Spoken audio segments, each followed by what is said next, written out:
Hi, everybody. My name is Sean, and I'm a researcher at the University of Glasgow, and I'm here to present our recent publication at ICMI 2021, which is user preferences for calming affective haptic stimuli in social situations.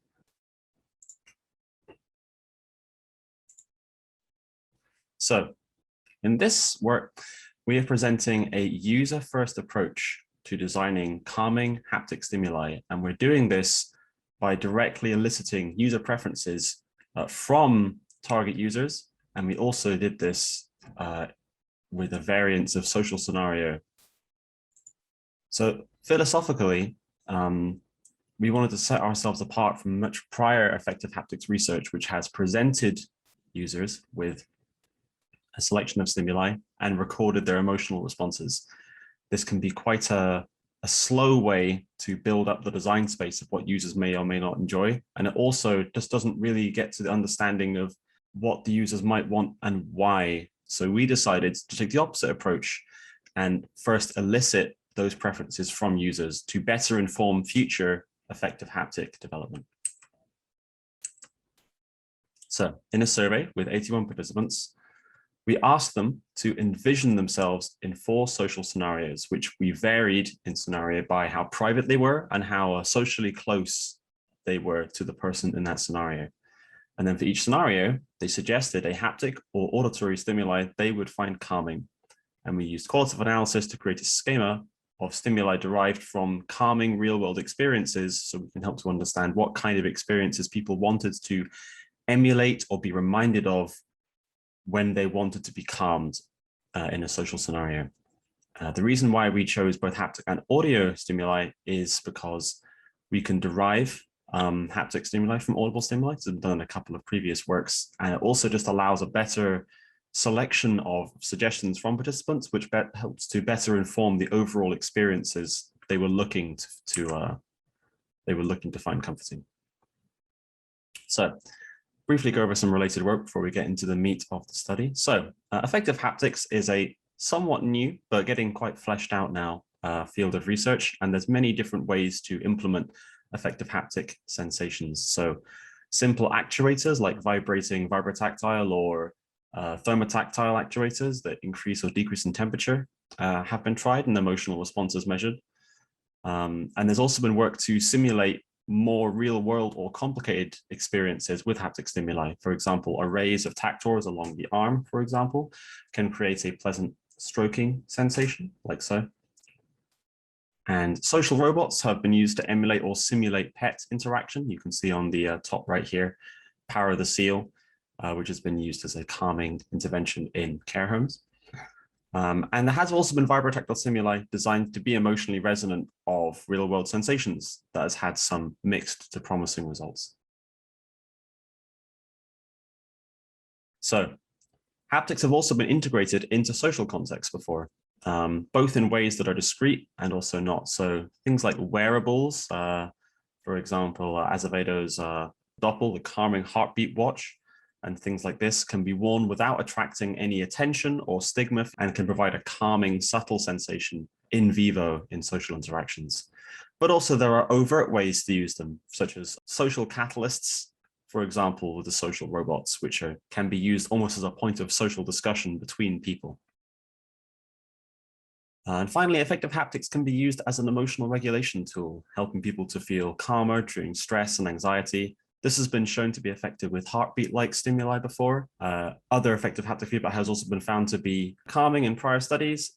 And because it's haptics and you can deliver it in a discrete way, you could also use it during exposure therapy or other social exposure, helping to make cognitive behavioral therapy, of which exposure therapy is a core component, easier to adhere to by providing an in vivo calming intervention. So the main takeaways are that haptics have the potential to be a calming, beneficial interaction modality. And there are many ways that they could positively augment social scenarios, but there is a lack of empirical evidence about which sensations users want to experience. And instead, we are slowly painting in that design space through trial and error. And we sought to get a better understanding of what we should be looking to explore in future. So quickly run through the study procedure. So the survey was carried out online There were 81 participants with a 48 female.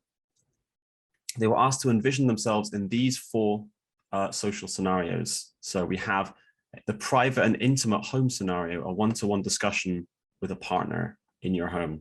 The private non-intimate job interview scenario, a stressful job interview with people you don't know, just in a closed room. You have the public intimate scenario, having a discussion with a friend at a cafe about a serious matter.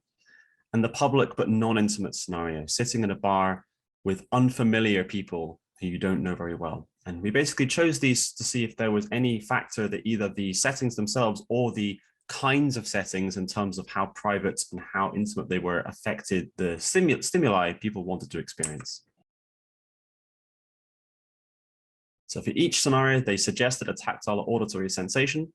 And they were, after making this suggestion, they were also asked to choose from a predefined set of stimuli chosen by the researchers. This was to basically assess when presented with a full list of options, if there were any that people still enjoyed, but just didn't think to suggest themselves, perhaps it would be second or third or even fourth down what they would initially suggest. And we're just interested to see how well this correlated with the suggestions. We also took preferences for texture, form factor, and relaxation techniques, which you can find more details about in the paper. So looking at how we analyzed it, behind here we can see a qualitative thematic map where we basically grouped up the stimuli people suggested and grouped them by the kinds of experience, real world experience that they were kind of reminiscent of. So we had things like human experience, things like interacting with your body or someone else's body, social experiences, which would be, a conversation, discussion, touch with humans or animals. Artificial experiences, things like artificial sound, music, holding artificial objects, and then natural experiences, things like the sounds of nature, or once again, interacting with animals.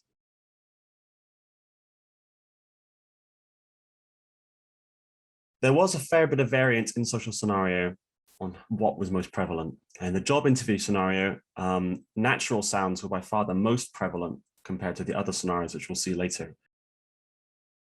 And there was a good spread of sensations that were enjoyed. For more details, please go into the paper and look through the results to your heart's content. But in general, we saw across the scenarios a preference for diegetic stimuli, stimuli that were calming and made sense in the scenario.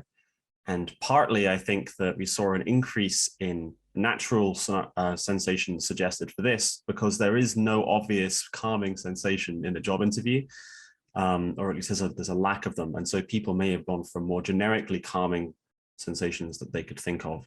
When we compare that to the bar scenario, diegetic sensations like music, holding your phone, holding a glass or a mug or a cup were much more popular, as was the background sound of human voice or human touch as well.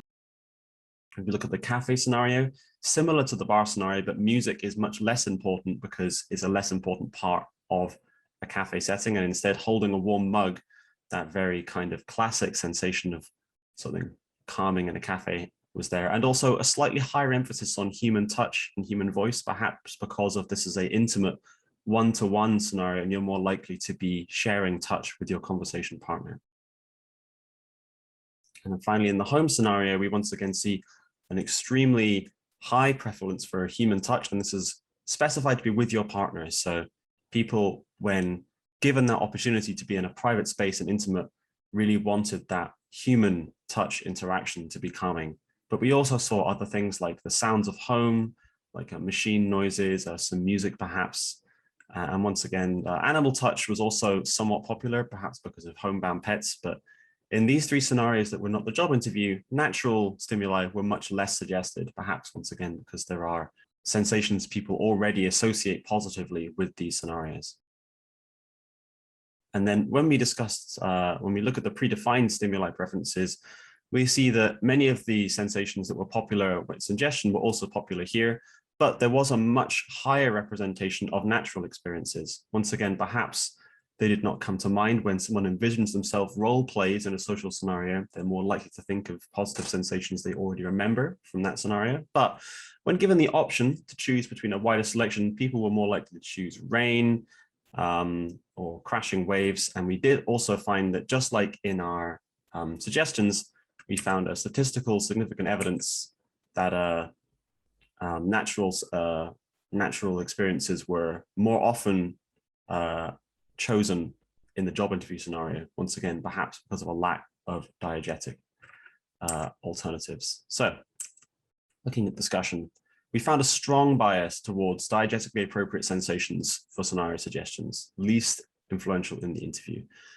Further investigation of whether or not emotional responses to diegetic haptic stimuli are more positive or calming than to generically calming haptic stimuli in these situations would be really valuable to confirming whether or not this effect transfers into emotional response. And we also found that there were some wider experience trends based on the intimacy or privacy of the scenario. We also just found in general a really wide selection of stimuli that can be used to inform possibilities you can try in the future, but also goes a lot to inform the sheer breadth of participant preference for different haptic stimuli or potential preference.